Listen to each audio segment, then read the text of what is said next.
ಬಾಂಧವರೇ ಮತ್ತು ಎಲ್ಲ ಪ್ರಿಂಟ್ ಮೀಡಿಯಾವರೇ, ಇವತ್ತಿನ ದಿವಸ ನಾವು ಈ ಒಂದು ಬೃಹತ್ ಹೋರಾಟ ಮಾಡುತ್ತಿದ್ದುದು ಇಡೀ ಕಲ್ಯಾಣ ಕರ್ನಾಟಕ ಅಷ್ಟೇ ಅಲ್ಲ, ಇಡೀ ನಮ್ಮ ಅಖಂಡ ಕರ್ನಾಟಕದಲ್ಲಿ ಇವತ್ತಿನ ದಿವಸ ನಾವು ಈ ಒಂದು ಶಾಲೆಗಳನ್ನು ಬಂದ್ ಮಾಡಿ ಇವತ್ತು ನಾವು ಎಲ್ಲ ಬೃಹತ್ ಆಕಾರದಲ್ಲಿ ಒಂದು ಎಲ್ಲ ನಮ್ಮ ಕನ್ನಡ ಮಾಧ್ಯಮ ಶಾಲೆಗಳನ್ನು ನಾವು ಅನುದಾನಕ್ಕೆ ಒಳಪಡಿಸಬೇಕಂತೇಳಿ ಮಾನ್ಯ ವಾಟಾಳ್ ನಾಗರಾಜ್ ಅವರ ನೇತೃತ್ವದಲ್ಲಿ ಇವತ್ತು ನಾವು ಮತ್ತು ಅವರ ನೇತೃತ್ವ ಮತ್ತು ಇಡೀ ವಿವಿಧ ಸಂಘಟನೆ ಕನ್ನಡ ಪರ ಸಂಘಟನೆಗಳ ಈ ಒಂದು ಇದರಲ್ಲಿ ಕೈ ಜೋಡಿಸಿವೆ.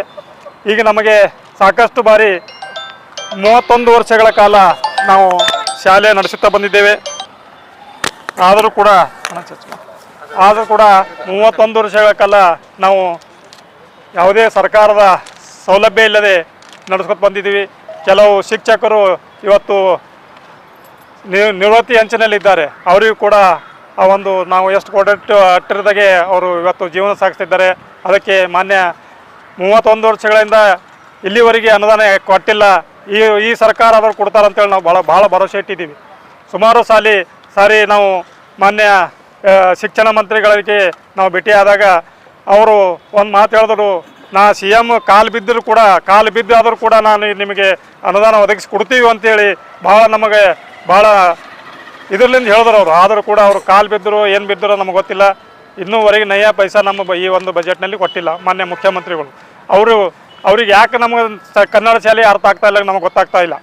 ಸುಮಾರು ಶಾಲೆಗಳಿಗೆ ಸರ್ಕಾರಿ ಶಾಲೆ KPS ಶಾಲೆ ತೆಗಿತಾ ಇದ್ದಾರೆ. KPS ಶಾಲೆ ಅಂದರೆ ಇಡೀ 40,000 ಶಾಲೆಗಳನ್ನು ಇವತ್ತು ಸರ್ಕಾರಿ ಶಾಲೆಗಳನ್ನು ಬಂದ್ ಮಾಡುವ ಹುನ್ನಾರ ಅವರು ನಮ್ಮ ಸರ್ಕಾರ ನಡೆಸ್ತಾ ಇದೆ. ಅದಕ್ಕೆ ನಮ್ಮ ಬಿದ್ದು ನಾವು ಏನು ಕಡಿಮೆ ಖರ್ಚಿನಲ್ಲಿ ನಾವು ಏನು ಶಿಕ್ಷಣ ಕೊಡ್ತಾ ಬಂದಿದ್ದೇವೆ ಕನ್ನಡ ಮಾಧ್ಯಮದಲ್ಲಿ, ಅದಕ್ಕೆ ನಮಗಾದರೂ ಅವರು ಇವತ್ತು ಅನುದಾನ ಒದಗಿಸ್ಲಿಕ್ಕೆ ನಮಗೆ ಸಹಾಯ ಮಾಡ್ತಾರೆ ಅಂತೇಳಿ ನಾವು ಭಾಳ ಭರವಸೆ ಇಟ್ಟಿದ್ದೀವಿ. ಆದರೆ ಆ ಒಂದು ಭರವಸೆ ನಮಗೆ ಈಡೇರಿಲ್ಲ. ಅದಕ್ಕೆ ನಾವು ರೊಚ್ಚಿಗೆದ್ದು ಇವತ್ತಿನಿಂದ ನಾವು ಶಾಂತಿ ರೀತಿಯಿಂದ ಇವತ್ತಿನವರೆಗೆ ಏನು ಶಾಂತಿ ರೀತಿ ಮಾಡಿದ್ದೀವಿ. ಮುಂದಿನ ಉಗ್ರ ಹೋರಾಟ ಸ್ವರೂಪ ಮಾಡ್ತೀವಿ. ಮುಂದೆ ಮುಖ್ಯಮಂತ್ರಿಗಳ ಮನೆಗೆ ಮುತ್ತಿಗೆ ಹಾಕುವ ಕಾರ್ಯಕ್ರಮ ಅಲ್ಲಿ ಮತ್ತು ಇನ್ನಿತರ ಶಿಕ್ಷಣ ಮಂತ್ರಿಗಳಿಗೆ ಮನೆಗೆ ಮುತ್ತಿಗೆ ಹಾಕ್ತೀವಿ. ಉಗ್ರ ಸ್ವರೂಪದ ನಾವು ಹೋರಾಟ ಮಾಡೋಕ್ಕೆ ನಾವು ಎಲ್ಲ ಕನ್ನಡ ಪರ ಸಂಘಟನೆಗಳು ಇವತ್ತು ನಮಗೆ ಕೈ ಜೋಡಿಸಿದ್ದಾವೆ. ಇವತ್ತಿನದು ನಮಗೆ ಚಾಲೂ ಇದೆ. ಈಗೇನು ನಾವು ಶಿಕ್ಷಣ ಕೊಡ್ತಾ ಬಂದಿದ್ದೀವಿ. ಯಾವುದೇ ರೀತಿ ಅಹಿತಕರ ಘಟನೆ ಮಾಡಬಾರ್ದು, ಯಾವುದೇ ರೀತಿಯಾಗಿ ಘೋಷಣೆ ಮಾಡಬಾರ್ದು ಅಂತಕ್ಕಂಥ ನಾವೇನು ಎಷ್ಟು ನಮಗೆ ಮನಸ್ಸು ನೋಯಿಸ್ತಾ ಇದ್ದಾರೆ 31 ವರ್ಷದಿಂದ ಅಂದ್ರೆ ನಮಗೆ ಭಾಳ ಇದಾಗಿದೆ. ಅದಕ್ಕೆ ಕೂಡಲೇ 1995ರಿಂದ ಇಲ್ಲಿವರೆಗೆ ಅನುದಾನ ಒದಗಿಸಬೇಕು. ಮತ್ತು ಈಗಾಗಲೇ ನಮ್ಮ ಶಾಲೆ ನಡೆಸ್ತಾ ಬಂದಿದ್ದೀವಿ. ನವೀಕರಣ ಸಮಯದಲ್ಲಿ ಕೂಡ ಸಾಕಷ್ಟು ಗೊಂದಲಗಳನ್ನು ಎಡೆ ಮಾಡಿಕೊಟ್ಟಿವೆ. ಯಾಕಂದರೆ ಸರ್ಕಾರ ಯಾವುದೇ ಒಂದು ನಿಬಂಧನೆಗಳು ಹಾಕಬೇಕಾದ್ರೆ 1-2 ನಿಬಂಧನೆ ಹಾಕಬೇಕು. 60-70 ನಿಬಂಧನೆಗಳು ಹಾಕಿ ಇಡೀ 10% ಕೂಡ ಇಲ್ಲಿವರೆಗೆ ನಮಗೆ ರಿನ್ಯೂವಲ್ ಮಾಡಿಲ್ಲ. 10% ಕೂಡ ರಿನ್ಯೂವಲ್ ಮಾಡಿಲ್ಲ. ಯಾಕಂದರೆ ಆ ಒಂದು ರಿನ್ಯೂವಲ್ದು ಚೆಕ್ ಲಿಸ್ಟ್ ನೋಡಿದ್ರೆ ನಮಗೆ ಎದೆ ಹೊಡಿತದ. ಅಂಥವು ಡಾಕ್ಯುಮೆಂಟ್ಸ್ ಎಲ್ಲಿ ತರಬೇಕು.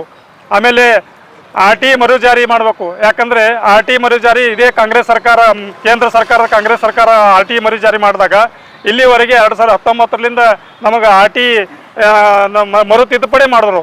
ಮರು ತಿದ್ದುಪಡಿ ಮಾಡತಕ್ಕ ಅಂದಿನಿಂದ ಇಲ್ಲಿವರೆಗೆ ನಮಗೆ RT ಇಲ್ಲ ಮಕ್ಕಳಿಗೆ.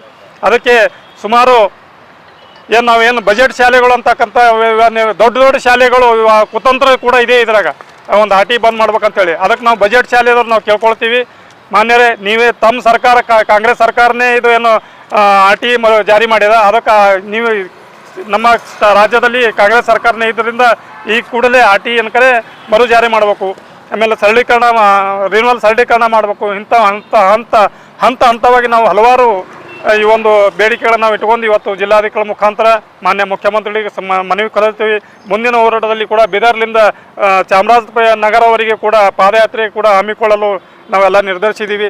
ನಮ್ಮ ಕಲಬುರಗಿ ಜಿಲ್ಲೆಯಿಂದ ಕೂಡ ನಾವು ಪಾದಯಾತ್ರೆ ಮಾಡೋಣ ಅಂತೇಳಿ ನಾವೆಲ್ಲರೂ ಮುಖಂಡರು ಇವತ್ತು ಒಂದು ಮೀಟಿಂಗ್ ಮಾಡಿ, ಯಾಕಂದರೆ ನಾವು ಇಲ್ಲಿ ಶಾಂತಿ ರೀತಿಯಿಂದ ಕುಂತಿದ್ರೆ ಅದು ಆಗೋದಿಲ್ಲ.